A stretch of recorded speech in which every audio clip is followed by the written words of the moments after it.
For every game developer, one of the best parts of development is bringing people in early. These guys are the best of the best, and they're looking at our game, and we just hope that they enjoy what they see. Just being a part of this, even though it's just for a day, is a remarkable experience. Being able to try something before everyone else, it gets the driving me going. I'm all excited. You see this competitiveness, this sort of how can I use what he just told me to my advantage. That's all we've ever wanted, be able to give our input and make the game that we all love and play that much better. Kill confirmed.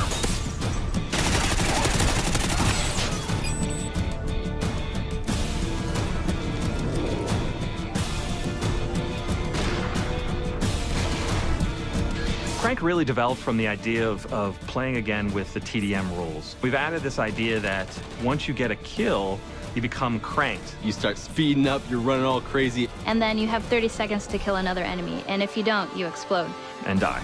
And all of a sudden it becomes very frantic Call of Duty. Lots of kills really quickly. I was running around the map going crazy looking for that last kill at the 2-second mark. You get a guy in your sights and someone comes in and steals that kill from you, and then you blow up, that's kind of a problem.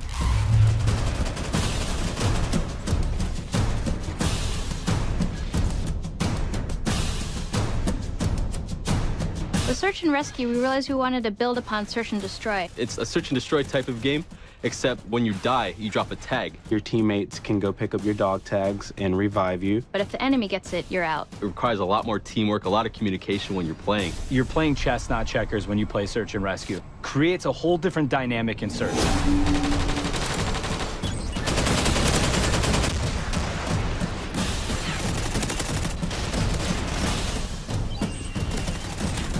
Reviving teammates and taking out the enemy's tags became another objective within the search and destroy mode. I think it's going to be a lot more strategy involved.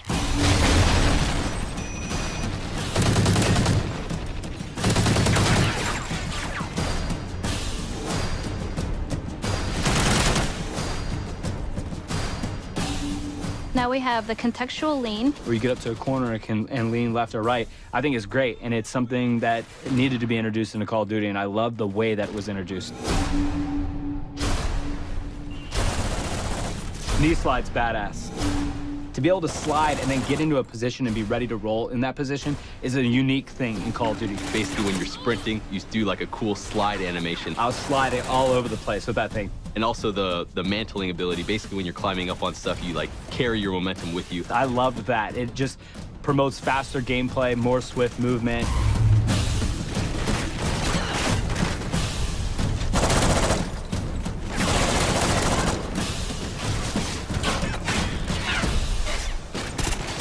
We brought back Assault, Support, and Specialist. And with Assault, I saw a lot of people choosing the dog, and it's one of my personal favorites as well. To have this companion, this dog that helps you out, is so cool. It'll growl or bark when there's an enemy nearby, so you may be alerted to someone upstairs or right out the corner. We haven't really seen that in Call of Duty before, to have real AI things that escort you around the map. That really appealed to me. We revamped the way we use UAV. Now they're called SATCOMs. This adds a different element as far as being able to hide these, stack them, put them off to the side, and then play a little bit more defensive mind, because now you can actually protect your UAV. The first tier will give players eyes on.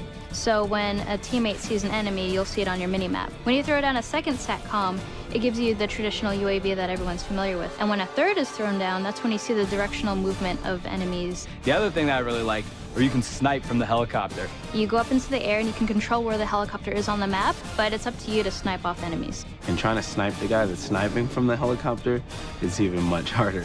It's definitely going to be fun. I'm going to love this every second of it. We're also adding a new robust perk system. Basically, they've split a bunch of perks from the old Call of Duties and made a pretty big list of them. Some perks may be more useful than others or more powerful than others. It may take up 5 allotted slots, it may take up 4, just depending on what you want to use.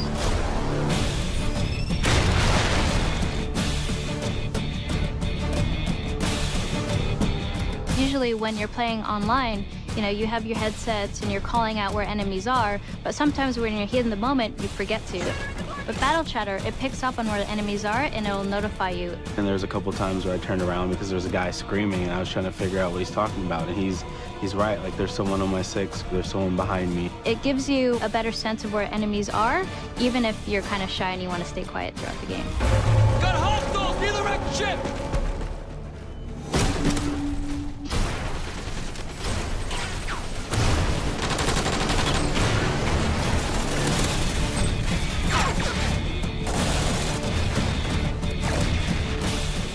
Working on Call of Duty Ghosts has been an amazing trip. We're getting close to the finish here. Everyone's really excited. We were a launch title for the 360, and now to be a launch title for the Xbox One, it's a really, it's kind of a fun, monumental occasion for us. We know it's a lot more work. We know it's a lot harder, and that actually, I think, just drives us more. And I'm really excited about how Call of Duty Ghosts is going to turn out on Xbox One.